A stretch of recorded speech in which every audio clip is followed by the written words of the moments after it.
2023ला या जलजीवन पाणी पुरवठा ची मंजुरी आहे. आज 2026 आहे तरी पाणी पुरवठ्याचं काम पूर्ण झालेलं नाही. याच्यासाठी काय आपण पाठपुरावा केला होता का?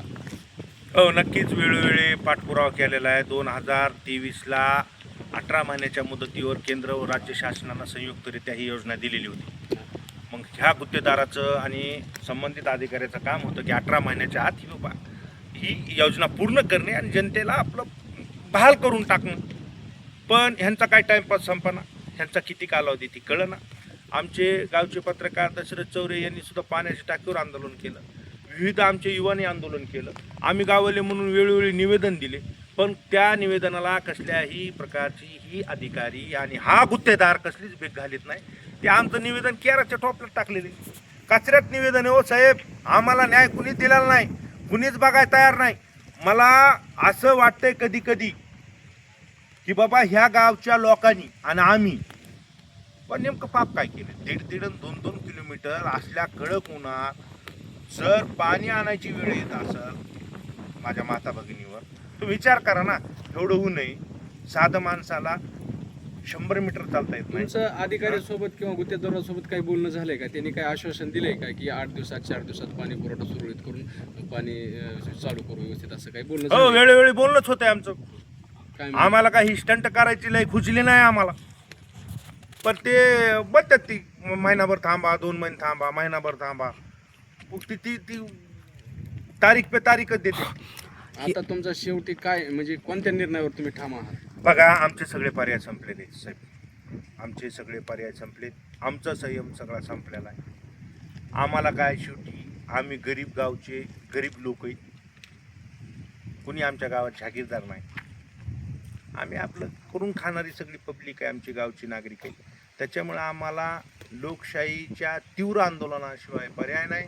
आम्ही हंडा मोर्चा काढून त्यात आदरणीय तहसीलदार साहेबाच्या दारातून आम्ही उठणारच नाही. बेमुदत कवर चालणारे चलल. मग आता आम्हाला पर्यायच नाही. आणि मला तात्काळ असं म्हणायचं आहे तहसीलदार साहेबाला, जर जलजीवनचं पाणी शुद्धतेनं देणं होत नसेल, आमच्या प्रमुख 2 मागण्या या व्हिडिओच्या माध्यमातून. ह्या कामात दिरंगाई करणाऱ्या गुत्तेदारांना अधिकाऱ्यावर पहिल्यांदा नंबर 1ला गुन्हा दाखल करा आणि 2 नंबरला 8 दिवसात गावाला पाणी द्या.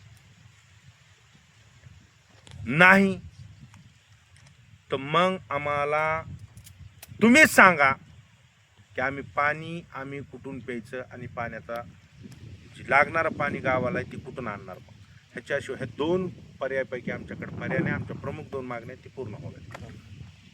रमजान महिना आहे, पवित्र रमजान महिना सुरू होऊन आज 16 उपास आहे, 16 रोजा आहे. तरी म्हणजे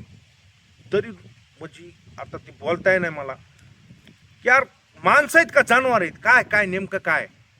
त्या रोजामध्ये राहणाऱ्या आमच्या एखाद्या माता भगिनीनं 2-2 आणि 3-3 किलोमीटर जाऊन जर पाणी आणायचं म्हणलं, मग तुम्ही विचार करा साहेब, चांगलं नाही.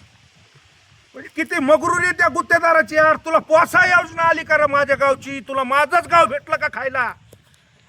तुला माझंच गाव भेटलंय का खायला? अरे बाबा, तू कमवना कुठं? तुला आम्ही वाकून बी बघितलं नाही ना.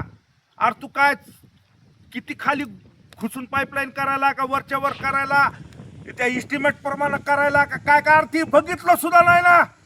नाही बघितलं साहेब. आम्ही म्हणलो बाबा आमचं सहकार्य, आम्हाला फक्त पाईपलाईन तात्काळ कर आणि पाणी दे आमच्या गावाला.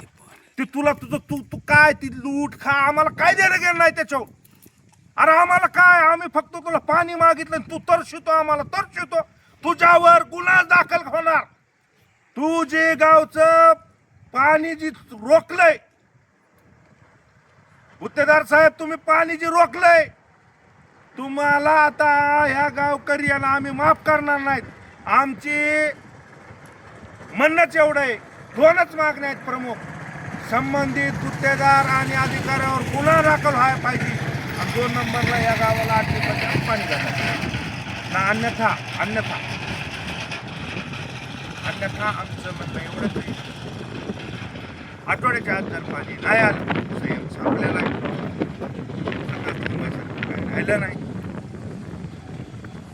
जर 8 दिवसाच्या आत गावाला पाणी नाही भेटलं, आम्ही गावकरी